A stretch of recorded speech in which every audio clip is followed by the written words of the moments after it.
ಬಾಬಾ ನನ್ನ ಜೊತೆಯಲ್ಲಿದ್ದಾರೆ, ಪತಿತದಿಂದ ಪಾವನಗೊಳಿಸುತ್ತಿದ್ದಾರೆ.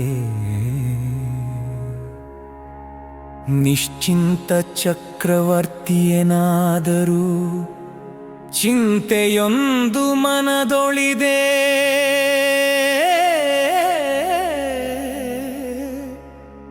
ಹೇಗೆ ಪತಿತದಿಂದ ಪಾವನನಾಗಲಿ ನಾನು.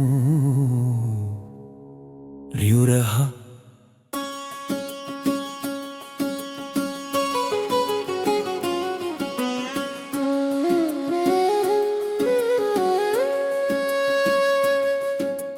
ತಂದೆಯು ಬಂದಿದ್ದಾರೆ, ಸುಧಾರಿಸುತ್ತಿದ್ದಾರೆ ನಮ್ಮ ಚಲನೆಯನ್ನು, ನಡವಳಿಕೆಯನ್ನು. ನಾವು ಸಹೋದರ ಸಹೋದರಿಯರು, ದೃಷ್ಟಿಯು ಆಗಲಿ ನಿರ್ವಿಕಾರ. ರದಕು ದೃಷ್ಟಿ ಇಲ್ಲದ ದೃಷ್ಟಿಯೇ ಭವಿಷ್ಯದ ಲಕ್ಷ್ಮೀ ಲೋಕ. ಶುದ್ಧ ದೃಷ್ಟಿಯೇ ಸತೋ ಪ್ರಧಾನ ಭೋಗ. ಗೀತೆಯ ಭಗವಂತ ಕೃಷ್ಣನಲ್ಲ ಶಿವನೇ, ಜಾನಸಾಗರ ಸತ್ಯಪಿತ ನಿಜನೇ. ಅವರೇ ರಾಜಯೋಗ ಶಿಕ್ಷಕ, ಅವರೇ ನಿರಾಕಾರ ತಾತನಂತು ಪಾವನದಾತ. ಒಂದು ಮಾತಿನ ನಿಶ್ಚಯ ಸಾಕು, ಪಿತ ಪರಮಾತ್ಮ ಶಿವನೇ ನನ್ನ ತಾತು. ತನ್ನನ್ನು ಆತ್ಮನೆಂದು ತಿಳಿದು ತಂದೆಯ ನೆನಪಿನಲ್ಲಿ ತೇಲು. ವಿಕರ್ಮಗಳ ತೂಕ ಕರಗಲಿ ಬಾಬಾ ಹೇಳುತ್ತಾರೆ. ಮನ್ಮನಾಭವ ಇದೇ ಅಮೃತ ವಾಕ್ಯ. ಜಯದ ಪಥ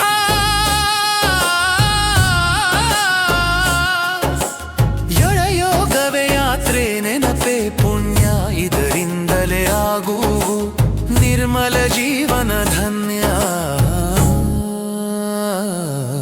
ಕಿರಿಯೇ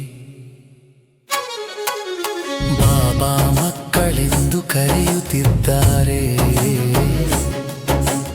ಆದರೂ ಶಿಕ್ಷೆ ಅನುಭವಿಸುವಂತಾಗಬಾರದು. ಅದು ನಾಚಿಕೆಯ ಅಂಧಕಾರ. ಅದಕ್ಕಾಗಿ ನೆನಪೇ ಪರಮ ಉಜ್ಜಲ ದೀಪ. ಶಿಕ್ಷೆಯಿಂದ ಮುಕ್ತನಾದರೆ ಸತ್ಯ ವಿಜಯ. ತಂದೆಯ ನೆನಪೇ ಪರಮಾಶ್ರಯ. ಆತ್ಮೀಯ ಯಾತ್ರೆಯಲ್ಲಿ ನಡೆಯುತ್ತಿರುವೆ, ಮನಸ್ಸು ದೇಹ ಅಲೆದಾಟ ಮುಗಿದು. ನ್ಯಾರೆ ನಿರ್ಮೋಹಿ ಉಪರಾಮ ಸ್ಥಿತಿ, ಇದೇ ಆತ್ಮೀಯ ಮುಕ್ತಿಯ ಸೌಂದರ್ಯ.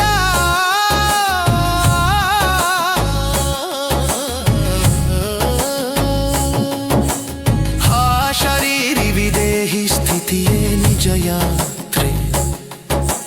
ಖರಿಸ್ತ ಸ್ಥಿತಿಯೇ ನಿಜ ಆತ್ಮದ ಪ್ರೇಮ ಪಥ. ನೆನಪು ಮಾಡುತ್ತ ಕುಳಿತುಕೊಳ್ಳು ಪ್ರೀತಿಯಿಂದ. ಬರುವ ಕಣ್ಣೀರು ಆನಂದದ ಅಮೃತವಾಗಿ.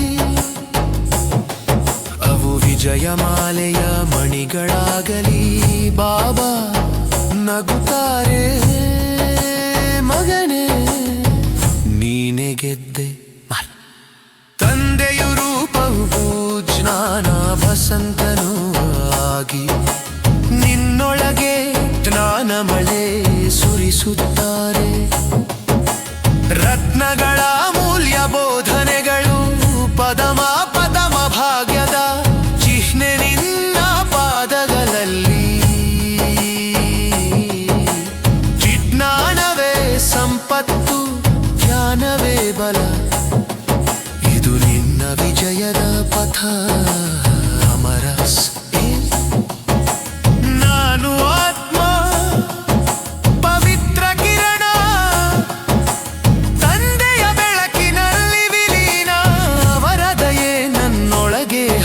ಬೆಳೆಯುತ್ತಿದೆ ನಾನು ನಿರ್ಮೋಹನ್ಯಾರೇ ಉಪರಾಮನಾಗಿ ಬಿಡುತ್ತೇನೆ. ಓಂ ಶಾಂತಿ. ಬಾಬಾ ನನ್ನ ಪಥದ ದೀಪ ನೀನೆ, ನನ್ನ ಹೃದಯದ ಪಾವಿತ್ರ್ಯ ನೀನೆ.